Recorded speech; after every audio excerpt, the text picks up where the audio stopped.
When Miles Dempsey gets his hands on his grandfather's old leather journal, a chain of long-forgotten mistakes and carefully buried secrets begins to unravel at breakneck speed.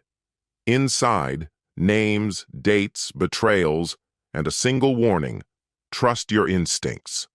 On the surface, he's just married to a woman from a different world. But behind lavish dinners, hollow compliments, and the illusion of family warmth lies something far more toxic. A scheme, calculated and ruthless, threatens not just his marriage, but everything he's ever built with his hands, his heart, and his integrity. Greetings, my dear friend. I am very happy that you are watching my video, and I will be even happier if you subscribe to my channel. This will make me even happier. Let's get started. Miles Dempsey stood alone on the wraparound porch of his late grandfather's Victorian home, perched high atop what locals called Sentinel Hill. The autumn breeze carried the familiar scent of pine needles and damp soil, fragrances forever imprinted on his memory since he was a wide-eyed 5-year-old. His fingertips slid along the time-worn railing, smoothed by generations of touch and years of weathering. It had been carved by the very hands that once guided him, from rebuilding carburetors to reconciling balance sheets. "What would you make of all this, Grandpa Raymond?" he murmured. It had been 21 days since Raymond Dempsey was lowered into the earth. The will had surprised nearly everyone, except Miles. While his extended family walked away with tidy sums, Miles had been entrusted with the house and the surrounding 40-acre property. To the only one who truly saw its value, Raymond had written in his testament, this land had never been a simple possession. It was an inheritance of spirit, a relic of endurance. Miles's great-grandfather had hustled through the Great Depression with multiple jobs just to keep it. Decades later, Raymond himself had eked out a living during the 2008 crisis, living off canned goods and sheer resolve rather than selling or refinancing. This house wasn't just timber and nails, it was legacy, sweat, and story. A soft buzz from his phone pierced the quiet. A text from Vanessa, his wife. "Dinner with my parents tonight. Don't be late." He drew in a long breath. Meals at the Hensley residence were more theatrical performance than genuine gathering. His father-in-law, Thomas, never missed a moment to hold court, while Penelope, his mother-in-law, orchestrated everything with the precision of a conductor and the flair of someone 3 martinis in. Vanessa's sister, Amelia, usually monopolized the evening with embellished anecdotes from her quasi-glamorous photography career. The contrast between Miles's modest upbringing and the Hensley extravagant lifestyle never felt starker than at those dinners. Raised by a working-class electrician and a compassionate nurse, Miles had learned early the value of integrity and hard-earned success. After losing both parents in a tragic car crash at 19, it was Raymond who had taken him in and raised him. At 35, Miles had forged his path, building a reputable construction company from scratch. He specialized in restoring historic properties, a passion instilled by his grandfather. He'd met Vanessa while remodeling the Hensley kitchen. Despite their differences, something had sparked. 7 years into marriage, though, he sometimes questioned whether they'd ever been on the same path, or if the divide had simply grown clearer with time. He slid the phone into his jacket and moved inside to change. As he passed through the study, something made him pause. The old safe behind his grandfather's desk was cracked open. That was odd. He was sure he'd locked it after pulling out the deed the previous week. Cautiously, he opened the door wider. The contents were gone, except for a worn leather journal he'd never seen before. The first page bore a handwritten note. "Miles, if you're reading this, I'm no longer here. Inside are truths I never had the courage to speak. Some secrets should stay buried. Others must be revealed or they'll poison what comes next. You've always had strong instincts. Trust them now. Grandpa Raymond." Miles flipped through the age pages. Several names stood out. Some he knew, and among them a few belonged to the Hensley family. His curiosity piqued, but time was short. He tucked the journal into his coat pocket and made his way to the truck. As he pulled out of the driveway, he didn't realize this would be the last night his life would resemble the one he'd known. Everything was about to change. The Hensley estate stretched luxuriously across 3 manicured acres in Portland's exclusive West Hills, a gleaming monument to Thomas Hensley's real estate empire. Miles parked his Ford F-150 alongside a fleet of European imports, its weathered frame standing out like a blue-collar badge among tailored suits. "Look who decided to grace us with his presence," Thomas's voice boomed as Miles stepped into the marble-tiled foyer. The elder Hensley, ever the titan of industry, was sharply dressed, silver hair coiffed to perfection, a tumbler of whiskey in hand. He slapped Miles on the back like a man used to commanding every room he entered. "Ran a little behind. Had to deal with something at the house," Miles replied. Penelope entered, clutching a martini glass with the ease of long practice. "Still working on that crumbling relic? Vanessa says it's practically falling apart." "It's solid," Miles said with calm assurance. "Vanessa's just eager for renovations." Her smile faltered into something tight-lipped. "I suppose you'd know." Vanessa appeared then, glowing in a designer gown that likely cost more than Miles's monthly equipment rentals. She pecked his cheek and whispered, "You could have worn the shirt I laid out." Before he could respond, Amelia made her grand entrance, followed by Damien Faulkner. Damien, a financial advisor with an overly polished grin and sleeked-back hair, had rubbed Miles the wrong way from day one. "Everyone," Amelia called out, eyes sparkling. "We've picked a date, June 15th. Champagne materialized as if from the walls, and the room erupted in celebratory applause. Miles accepted a glass but kept mostly to himself, observing. He couldn't ignore how Damien's hand lingered at Vanessa's waist during a congratulatory hug, nor how a faint blush crept across her cheeks. "The ceremony will be at Rosewood Estate," Amelia continued. "It's perfect, but we have to put down the deposit soon." "Whatever my little girl wants," Thomas chuckled, "though these prices are outrageous." As dinner unfolded, Miles's gaze sharpened. He noticed how Vanessa's posture subtly leaned toward Damien, how their eyes occasionally found each other across the table. The journal in his jacket weighed heavier with every glance exchanged. What exactly had Raymond discovered about the Hensley? Dessert had just landed when Amelia cleared her throat, a mischievous twinkle in her eye. "There's just one tiny wrinkle," she said brightly. "It's about the venue, and the kind of wedding we're hoping to have. This is going to be more expensive than we planned." "How much more?" Thomas's tone was clipped, each syllable sharpened. "About twice as much," Damien replied smoothly, as if the increase were a mere detail. "But Amelia deserves nothing short of flawless, don't you think?" Thomas's jaw clenched. "The market's been erratic lately. My assets aren't as fluid as they once were." A tense stillness swept through the room. Quiet glances drifted toward Miles. "Miles," Penelope chimed in sweetly, "your grandfather's property must be worth a fortune, being so close to downtown and all." Miles's posture stiffened. "It's not for sale." "No one's saying you should sell," Thomas cut in quickly. "But maybe there's another option. A short-term loan against the house? Just until after the wedding, it would be a sign of solidarity for the family." Miles looked toward Vanessa, silently searching her face for support. But she didn't look up. Her attention stayed on slicing her dinner.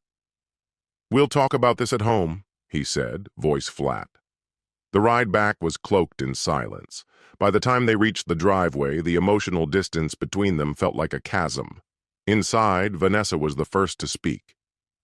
"You embarrassed me tonight, acting like using the house for your sister's wedding is some kind of betrayal, as if you're not even part of this family."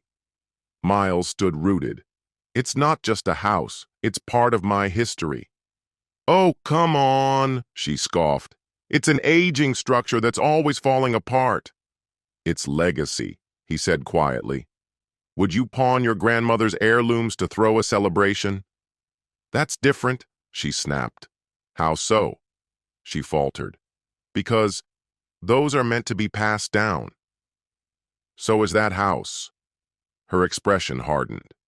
To who, Miles? They both knew what she meant. We don't have kids, she said sharply. And we won't, if you keep finding reasons to stall. This obsession with the house? It's just your latest excuse. The blow landed. Their fights about starting a family had become all too common. Miles had always wanted children. Vanessa, though, had her own timeline. Her interior design firm was growing. The timing was never quite right. Financial concerns persisted even though they lived comfortably.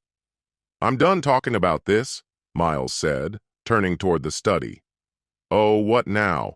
Going to hide behind your books again? He said nothing. The door clicked softly behind him. He reached for his grandfather's weathered leather journal, convinced that somewhere in those aged pages he'd find the answers he was missing. The next morning, Miles skipped work, something he rarely did. Once Vanessa had left for her studio, he returned to the study, sat down, and opened the journal with purpose. The entries stretched over decades, contracts, reflections, suspicions. One passage stopped him cold. April 18th, 1995. Thomas Hensley pitched me a new development idea. The numbers didn't sit right. When I pressed him, he got cagey. Maybe I'm just being cautious, but I've seen too many good men get ruined by charming liars. Miles flipped further. June 3rd, 1995. I was right. Thomas is cycling new investors' money to cover old losses. It's textbook fraud. I confronted him. He offered me a cut to stay quiet. I turned him down. He warned me not to go public, said no one would believe a retired builder over him. Maybe he's right. Miles's pulse surged. He kept reading. December 12th, 1995. Thomas claims he's paid everyone back, says he secured a real investor. I don't buy it. I kept everything, records, receipts. Guys like Thomas don't clean up. They get better at hiding. The most chilling entries were yet to come. May 15th, 2018. Miles is marrying Vanessa Hensley next month. I never told him what I know about Thomas. Should I have? Would it have made a difference? Love turns even wise men into fools. I know. I've been there. January 3rd, 2023. Something's off in Miles's marriage. He won't say it, but it's written all over him. The Hensley are circling again.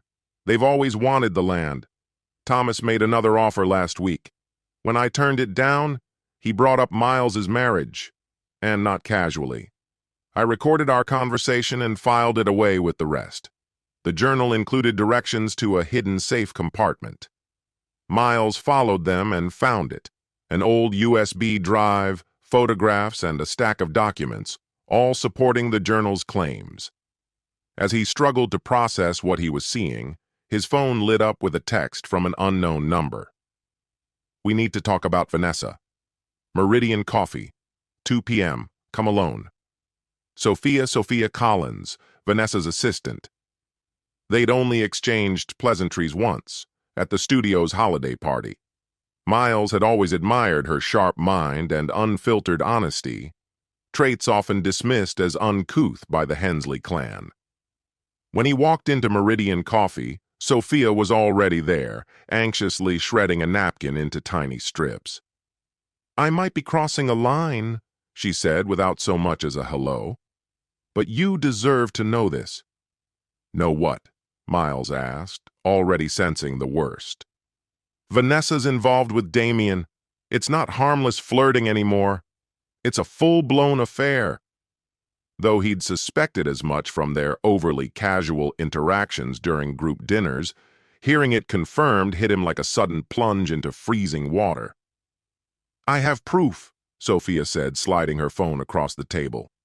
Text messages, hotel receipts, It's been going on for months, at least 4. Miles's gaze hardened. Why are you telling me this? She pulled her phone back, gripping it tightly. Because I overheard them. Vanessa brought up your grandfather's land, said once they controlled it, they'd develop it into a high-end complex. Damien mentioned something like, once Miles is out of the way. This wasn't just about infidelity. It sounded like they were engineering a hostile takeover.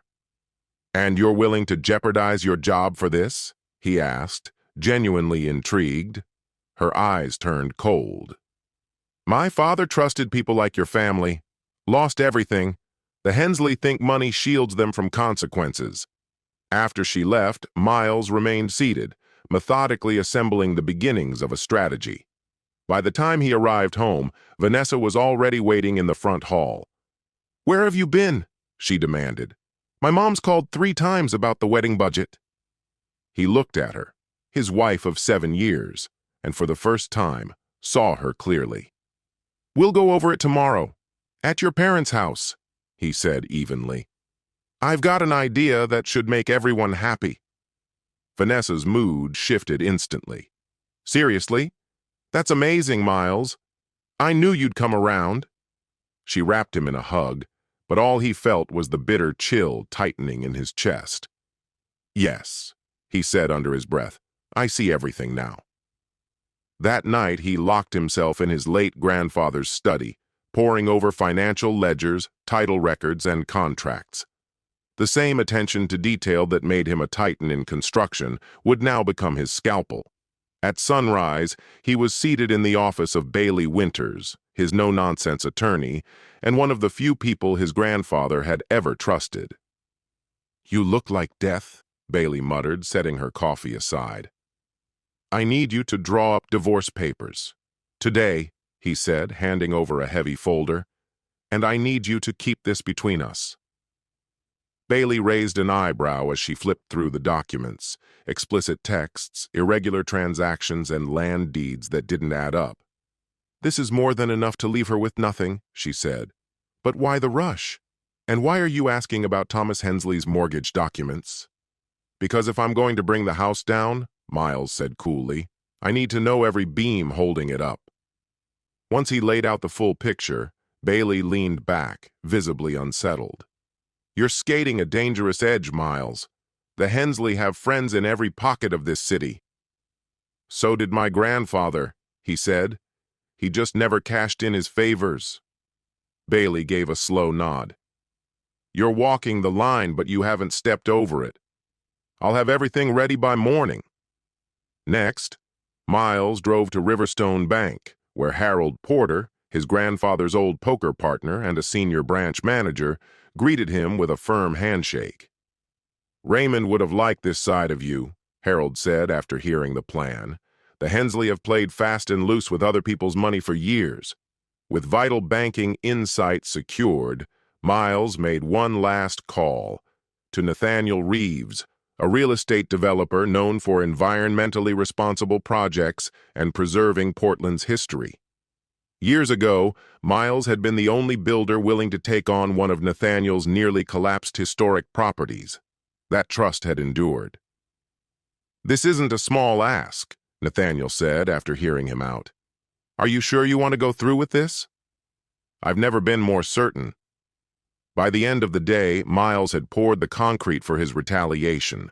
At home, he pretended nothing had changed, even telling Vanessa he was excited for dinner with her parents. Once she was asleep, he picked up her phone. He'd memorized the passcode months ago and sifted through her messages with Damien. What he found made Sophia's warning look tame.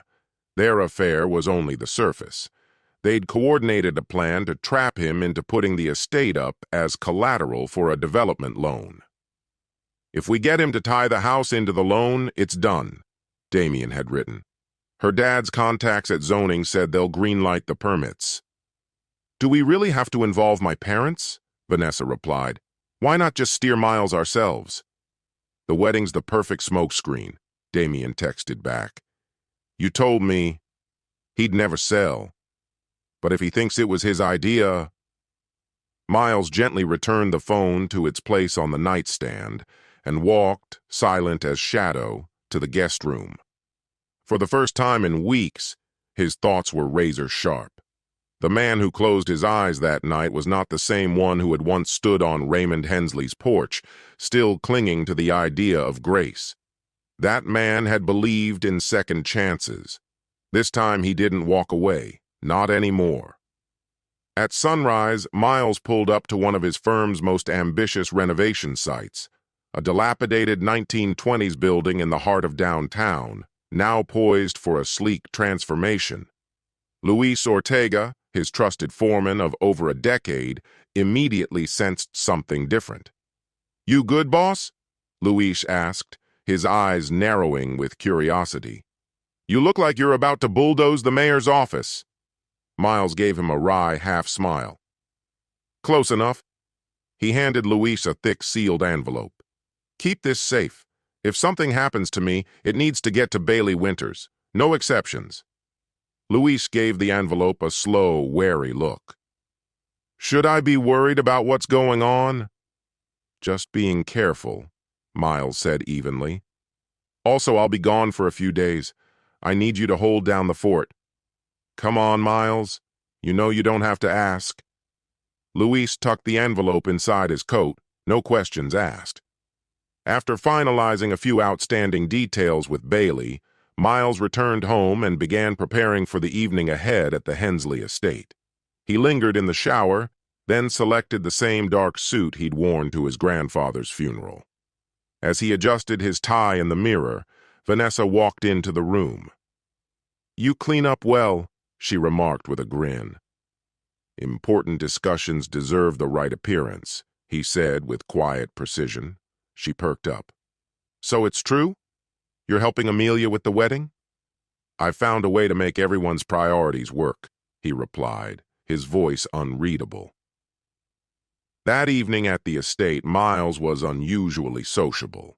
He accepted a glass of vintage scotch from Thomas and even humored Penelope with a polite conversation about her garden redesign. When Damien and Amelia walked in, Miles caught the subtle look shared between Damien and Vanessa, but deliberately let it pass. As appetizers were served, Thomas nudged the discussion toward finances. "Vanessa mentioned you've been thinking over the wedding costs," he said, swirling his drink. "I have," Miles responded, his tone smooth as silk. "But before we dive in," he said, raising his glass, "a toast to family and to the clarity that binds us when truth is finally on the table." He met every eye around the table. "To understanding who we really are and what truly matters." They clinked glasses and drank. Thomas leaned forward, more eager now. "So, about the house. What's your decision?" "My grandfather's home means more than bricks and beams," Miles began. "It represents legacy, integrity, and a heritage I've only recently come to value fully." Penelope gave a sympathetic nod. "We know, sweetheart, but sometimes we have to be practical." "Exactly," Miles said, offering a pleasant smile. "Which is why I've done a detailed evaluation of all available options." The family visibly leaned in as he laid out the estate's historical value, its substantial equity, and what it all meant to him on a personal level. Across the table, Damien glanced at his watch, restless. "So, in plain terms," Thomas interjected, "are you taking out a mortgage to pay for the wedding?" Miles calmly set down his fork. "The property is worth approximately $2 million in equity. Even with Damien's over-the-top vendor choices, the wedding shouldn't exceed $300,000. Amelia blinked, surprised by the candor. Damien's jaw tightened. "What I'm saying," Miles continued with steady conviction, "is that leveraging the entire estate for a party would be fiscally reckless. But I do understand the weight of family responsibilities." Thomas's eyes lit up. "Then you will do it?" "Let me finish," Miles said gently. "I've scheduled a meeting tomorrow morning with Riverstone Bank. I've devised a financing option that honors my grandfather's legacy while also making sure Amelia has her perfect day." The remainder of the evening passed with warmth and gratitude from the Hensley. Only Miles noticed that Vanessa and Damien never exchanged another glance. On the drive back, Vanessa was radiant. "I knew you'd handle it. Daddy's impressed. You're finally showing some real business acumen." "That's high praise," Miles replied dryly. "By the way," he added, "I'll be heading out early for the meeting. Might be gone most of the day." Vanessa squeezed his arm affectionately. "Take your time. You're doing the right thing." Yes, Miles thought. For the first time in ages, he truly was. The following morning began under the cover of darkness. Miles left the house without waking Vanessa and put the final stage of his plan into motion. His first stop was Bailey Winter's office. She greeted him with a folder full of meticulously prepared documents. "Everything's ready," she confirmed. "But I need to ask, are you absolutely sure? Once this moves forward, there's no turning back." "That's the whole point," Miles replied. At Riverstone Bank, Harold greeted him with a stack of pre-flagged paperwork. "Each signature tab is marked. Are you positive the Hensley are still in the dark?" "They're too caught up in what they think they've secured to realize what they've already lost," Miles said coolly. By noon, Miles had made stops at the county registrar's office, submitted key filings, and locked in his agreement with attorney Nathaniel Reeves. His phone vibrated non-stop, Vanessa's name flashing again and again, each message more frantic than the last. He didn't respond to any of them. At 3 p.m., he met with Sophia Collins at a notary office to sign off on a critical component of his strategy. "You understand the implications?" he asked, as he slid the sworn affidavit toward her. "I've read every word," she said, resolute. "It's a truthful account of everything I overheard between Vanessa and Damien." "Absolutely," she confirmed with quiet certainty. "You're sure it'll be enough?" he pressed.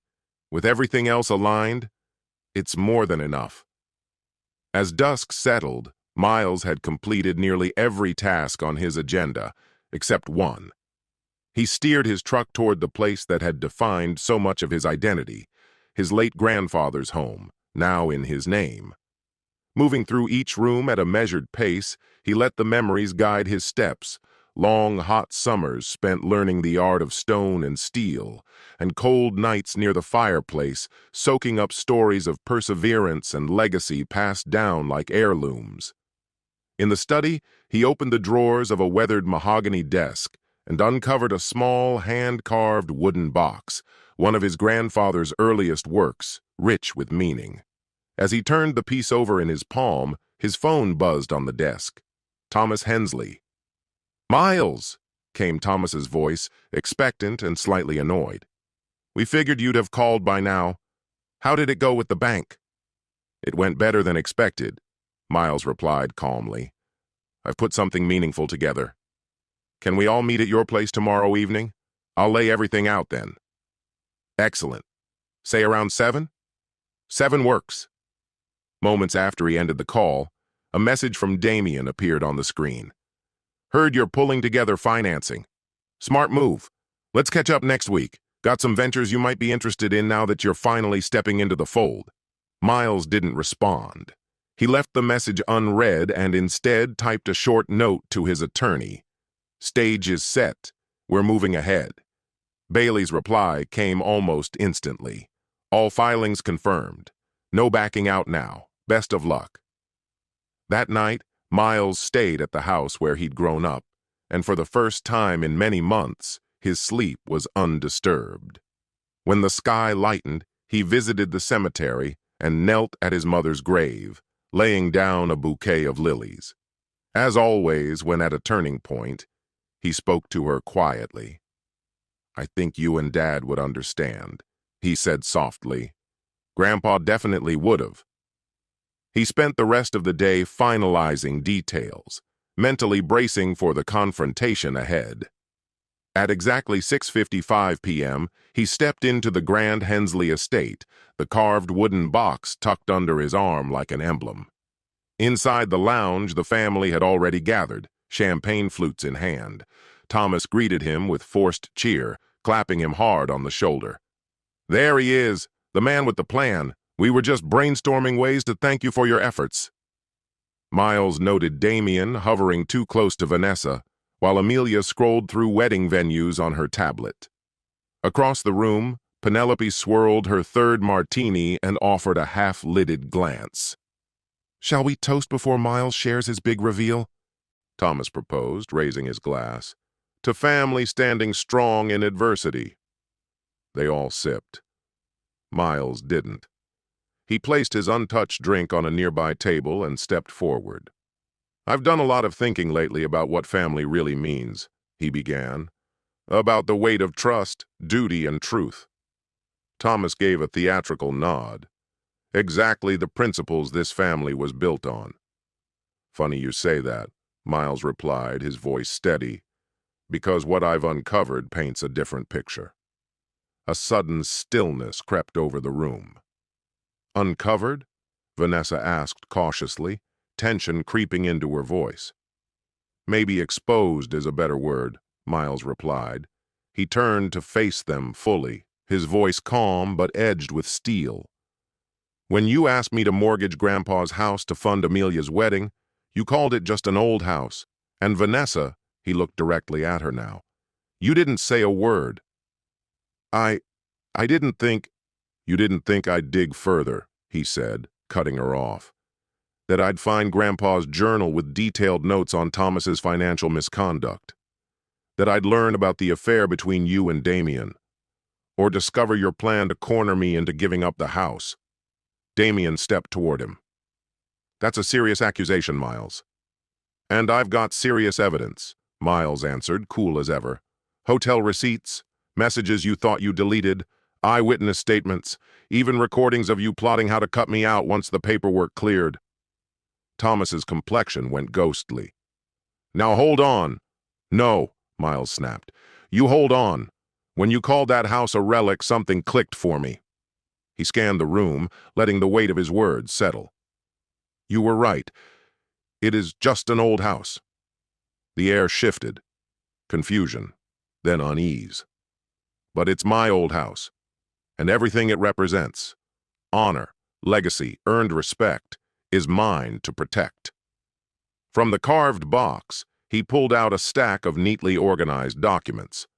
"So I made a few decisions." "What kind of decisions?" Thomas asked sharply. "The kind that put things back where they belong," Miles said, handing out the papers. "Since we're all about family tonight." The room fell into stunned silence as they began reading. Thomas's lips tightened as the meaning of the documents became clear. "What is this?" he demanded, waving the pages at Miles. "That," Miles replied with calm resolve, "is the mortgage I paid off this morning." "Your mortgage," he added. "Riverstone Bank was more than happy to make a deal once I showed them the records of your financial instability. They sold the debt to me at a steep discount." Penelope's breath caught in her throat. "No, that's not possible." "This house belongs to us," Vanessa declared, her voice tight with emotion. "Actually, no," Miles replied with measured composure. "You refinanced it 3 years ago to cover your failed portfolio. Harold Porter kindly provided a detailed breakdown of your finances." He shifted his focus to Thomas, expression steady. "You've been living on borrowed time, paying off old failures with borrowed capital, just like you did when my grandfather uncovered your manipulations years ago." Thomas's face drained of color. "Raymond promised he'd never—" "He didn't," Miles interrupted smoothly. "He shielded you, protected your secrets." Then, with a quiet steel in his voice, he added, "But I'm not Raymond." Vanessa stepped closer, hand outstretched. "Miles, please, whatever this is, just hear me out." "This," he said, retreating from her touch, "is the aftermath of choices made." From a nearby box, he retrieved another paper. "Here," he continued, raising the document for all to see, "is the zoning request your father submitted last month for property he doesn't even own. Legally, that land belongs to my grandfather." He scanned the room. The city commissioner was baffled why Thomas Hensley was seeking to develop land still under Miles Dempsey's name, especially when the application claimed the transfer was imminent. Damien coughed lightly, sweat glistening on his brow. There must be some kind of misunderstanding. Is that right? Miles tilted his head. Then perhaps you'd like to explain these. He handed Damien a thick stack of printed text exchanges, screenshots. This one's a standout, Miles said coldly, where you and Vanessa conspire to use the house as leverage. You were counting on me to default so you could claim the property for yourselves. Amelia, who had been silent until then, turned toward Damien, stunned. What is he talking about? Miles met her gaze with a quiet gentleness. Amelia, don't be naive. Ask yourself why a financial advisor would push for such a lavish wedding, knowing your family was on the brink. The florist, the caterer, the venue, every vendor was one of Damien's old friends. Every one of them charged above market value, and everyone kicked a portion back to him. Amelia blinked, realization dawning across her features. Her eyes filled with tears. Miles remained composed as he passed another file across the table. And this one's for you, Thomas. It's the formal complaint I submitted to the SEC. They'll begin their investigation into your fraudulent investments next week. Thomas lunged, red-faced and furious, but Miles sidestepped him easily.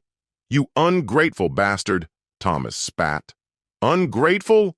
Miles laughed, sharp and bitter. Should I be grateful that you tried to steal land out from under me? Or for your decades of cooked books and deceit? Or maybe it was your encouragement of your daughter's betrayal that I should be thanking you for. His gaze settled on Vanessa, who stood paralyzed with shock. Which brings us to this, he said, lifting one last set of documents. He placed them carefully on the table. The divorce paperwork is already in motion, and the land title transfer is finalized. Vanessa's voice was barely audible. Transfer? You moved the deed? Into an irrevocable trust, Miles confirmed. The land can't be sold or developed. He looked around, firm and clear. The house and its surrounding 10 acres will be designated as a historical landmark. The gardens will be renamed in honor of my grandparents. The remaining acreage will be conserved as protected habitat. Penelope finally spoke, voice trembling. You can't do this. We're family. Miles turned to her. Family doesn't conspire behind closed doors. But you're right. I've had a lot of time to think about what family really means. He pulled out his phone and dialed. You can come in now. The front door opened to reveal Sophia Collins, followed by Detective Frank Morrison of Portland PD's Financial Crimes Unit. Detective Morrison has taken a particular interest in some old ledgers my grandfather kept, Miles explained, especially the ones detailing Thomas's creative accounting practices. Morrison gave a polite nod. Mr. Hensley, we'd like you to come with us to address some concerns regarding investor complaints. Thomas exploded. You think you can disgrace me like this? Do you have any idea who I am? Unfortunately, I do, Miles said coolly. That's been the problem all along. As Morrison led a seething Thomas toward the exit, Miles turned to Vanessa one last time. I'll have my things out by tomorrow. Miles, don't, she sobbed, tears falling freely. We can work through this, please. No, Miles said, unwavering. Forgetting an anniversary is a mistake. What you did, that was betrayal, planned and calculated. He nodded toward the divorce papers. I'm not fighting over what we built together. You can keep the house, the company, the car. I want nothing from a life spun from lies. Damien tried to edge toward the door, but Miles stepped in his path. Not so fast. Detective Morrison will also want what Sophia brought, evidence tying you to Thomas's financial crimes. Damien froze as the officers began to close in. Amelia dropped onto the couch, devastated, her illusion of happiness crumbling. Was any of it real? She asked, barely above a whisper. Miles's tone gentled. Only you can answer that. He collected the last of the documents and slid them back into the box. As he turned to leave, Penelope called out after him, "You'll regret this." But Miles didn't even look back. No one goes toe-to-toe with the Hensley and comes out clean. Miles paused at the entrance. "Strange, isn't it, Penelope? Looks like I just did." His eyes lingered on her, calm and unyielding. "The big difference between your kind and mine. Mine believed in something beyond fortune or fame, things like principle." With that, he turned and walked out of the Hensley estate for the final time, leaving behind a whirlwind of dread and disarray. In the days that followed, the family's polished facade crumbled under the weight of Thomas's indictment and the ugly truths it unearthed. As complaints poured in from investors, the full extent of his fraudulent dealings was dragged into the light. From a quiet distance, Miles watched it all fall apart, his attention fixed on rebuilding what mattered to him. He made his grandfather's old house his permanent residence and threw himself into long-delayed repairs. Not long after, the trust paperwork was finalized, its legal structure ensuring the land would remain protected for generations. 3 weeks after that final confrontation, Miles was replacing rotting boards on the porch when Luis arrived. "Thought you could use an extra set of hands," the foreman said, stepping out of his truck with a grin. "The crew's been talking. Working solo, especially with power tools and a vendetta, never a great mix." Miles gave a faint nod. "The vendetta's over." They worked side by side in silence, hammers striking in sync. After a time, Luis spoke again. "Heard Thomas is in real trouble. No bail. His fancy lawyer didn't make a dent."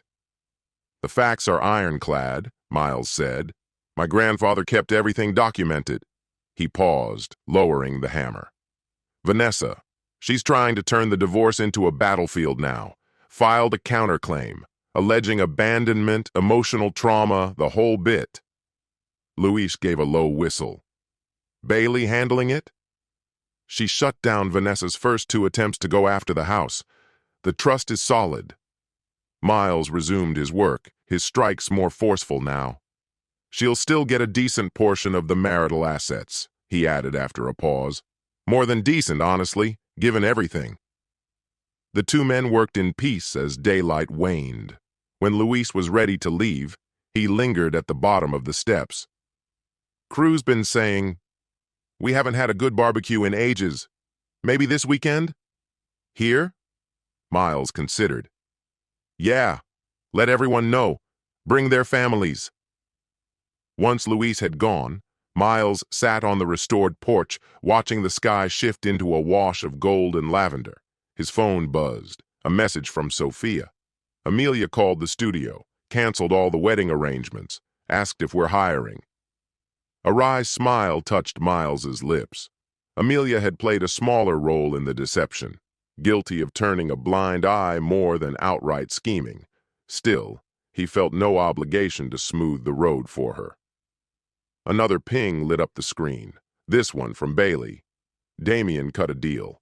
He's testifying against Thomas for a reduced sentence.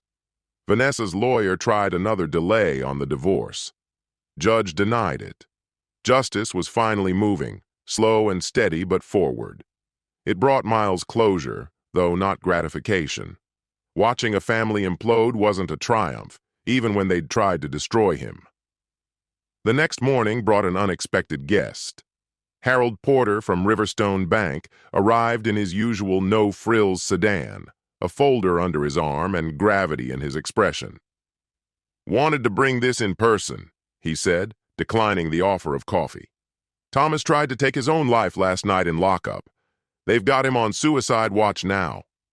Miles remained silent, absorbing the weight of the news. "There's more," Harold went on. "His accounts have been frozen. As the investigation expands, Penelope's had to put their home up for sale. Turns out they were far more over-leveraged than anyone suspected." "You expecting me to feel remorse?" Miles asked, his tone steady. Harold shook his head. "Not guilt, just awareness. What you set in motion is rippling further than you might have planned. I'm not questioning whether it's deserved, just noting how wide it's reaching. When Harold left, Miles returned to his grandfather's journal. He flipped through worn pages until a particular passage caught his eye. Justice without compassion turns into revenge, and revenge, left unchecked, leads to destruction. I've seen decent men lose their way trying to make others pay. The real test is knowing who you are once the score is settled. That evening, Miles's phone rang. Detective Morrison. Thought you'd want to hear it first? We linked Damian Faulkner to 3 other fraud cases. Same MO, different states, different victims. What about Vanessa? Miles asked. Was she involved financially? No concrete evidence she touched the money, Morrison replied. But the affair and the campaign to push you off the property? That's another matter entirely. She hadn't been directly involved in the fraudulent investment plan, just brushed its edges. That's what the latest call confirmed. Miles offered a curt thanks, ended the call, and sat with a strange, quiet emptiness inside him. The dismantling of the Hensley Empire was now underway, and for the first time it didn't require his guidance. Justice, or maybe fate, had taken the reins. Its engine churned forward, indifferent to whether he pushed or pulled. That weekend, Lewis showed up with his crew and their families, all ready for the barbecue Miles had promised long ago. Laughter returned to the grounds for the first time in years. Children darted through the same woods where Miles had once roamed as a boy. The mansion, once a cold, empty shell, pulsed again with warmth and sound. As the sun slipped behind the tree line, Luis spotted Miles seated on the edge of the crowd, his gaze distant, watching the joy from afar. "You know what they say about revenge, boss?" Luis said, handing him a chilled beer. "That it's best served cold?" Miles asked. "That too," Luis nodded, "but also that it costs 2 graves." "One for the target," Miles said, eyes narrowing. "And one for yourself." Luis gave a measured nod. "Exactly. You're still standing, sure. But think about it. This is the first time your own crew's stepped foot here in a decade. That has to mean something." Before Miles could reply, his phone vibrated. An unknown number flashed across the screen. "Mr. Donahue? This is Meridian Hospital. You're listed as Amelia Hensley's emergency contact. She's been brought in due to an incident."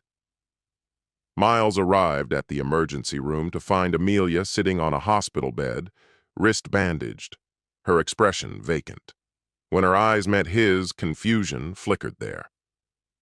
"Why are you here?" she murmured. "The hospital called. You named me as your emergency contact." Her eyes drifted shut. "Must have been a mistake. I don't have many people left to name." A physician pulled him aside, explaining that Amelia had taken an intentional but non-fatal dose of sleeping pills. They'd be keeping her for observation overnight, but the situation wasn't life-threatening.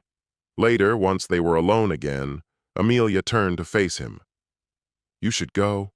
Helping Hensley isn't exactly your thing." Miles studied her. For years, she'd been a distant figure in a family that had consumed far too much of his life. "What happened?" She laughed, short and bitter. "Everything collapsed. My father's in prison. My mother's drinking like it's a profession. The house is being sold off to cover attorney fees." "And Damian?" he asked quietly. "Lied to all of us. And Vanessa?" Her voice caught. "She ran off. Moved to France, I think. Said she couldn't take the fallout." Her eyes filled. "I've been staying on a friend's couch, but that fell apart too. Tonight I just didn't see a way forward." Miles didn't respond right away. Then he said, calmly but firmly, "You'll stay in the guest house, just until you find your footing again." Amelia blinked at him, stunned. "Why would you help me after what my family did to you?" "Because I'm not your family," he replied. "Which means I get to choose who I want to be in this moment." The next morning, he drove her back to the estate. The guest house, once his grandfather's workshop, had been renovated recently. It was modest, but functional. "There are conditions," Miles told her as they walked inside. "No contact with your parents or Vanessa, no discussions about money or lawsuits. You get therapy. You get a job, any job. This isn't a favor, it's a pause." Amelia nodded, still trying to process. "I don't understand why you're doing this." "Honestly," Miles said, glancing around, "maybe I'm trying to prove something to myself." Over the following weeks, Amelia surprised him. She found work at a local garden center.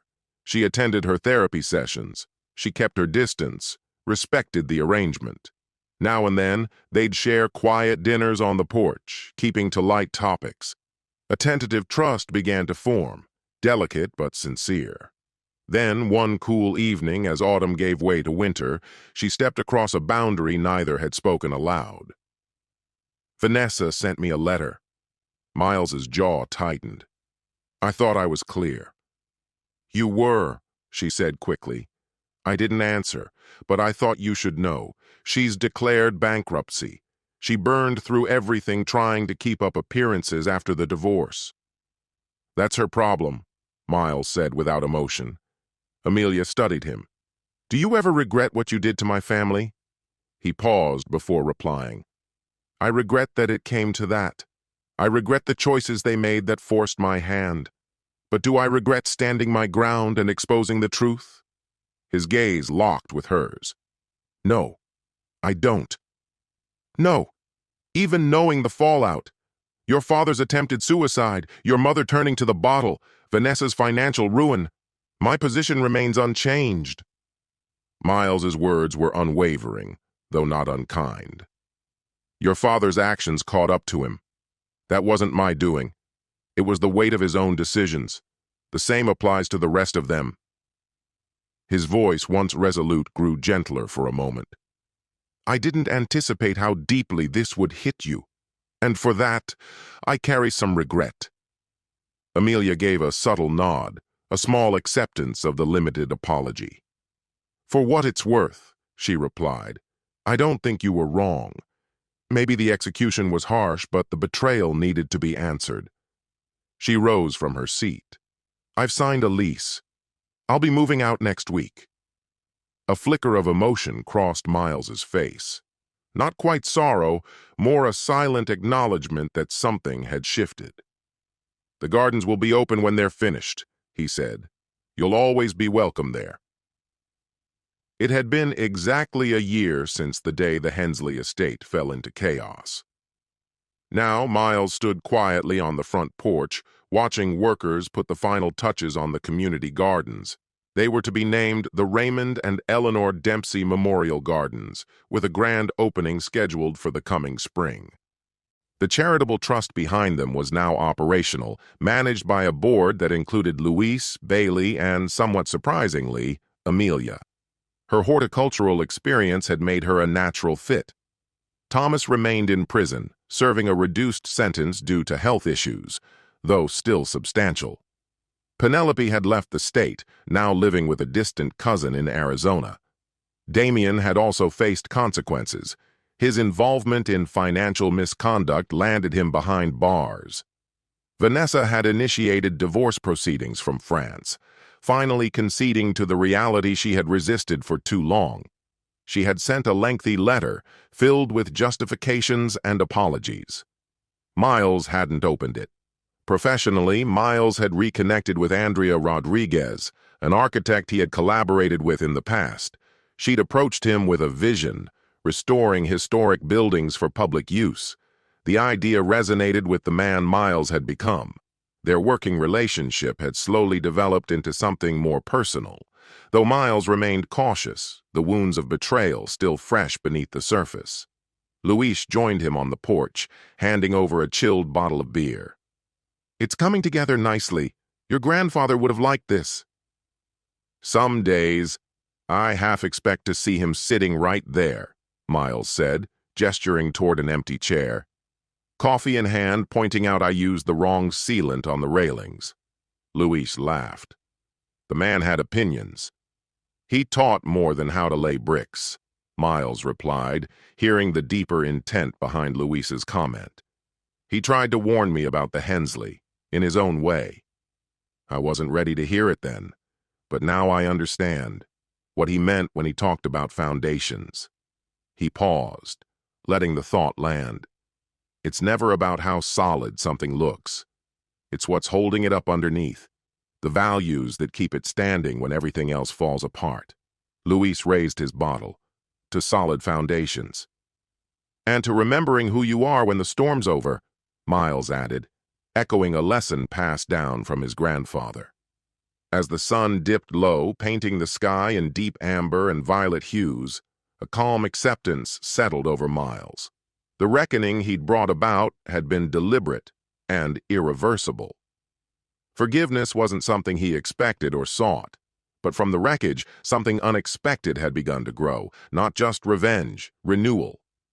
The house on Sentinel Hill still stood, aged, weathered, but unshaken, a testament to endurance, a legacy built not merely to survive, but to withstand every effort to tear it down.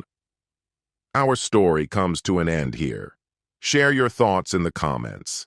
Thank you for taking the time to watch. If you enjoyed this story, please check out other videos on this channel. See you soon, my dear friend.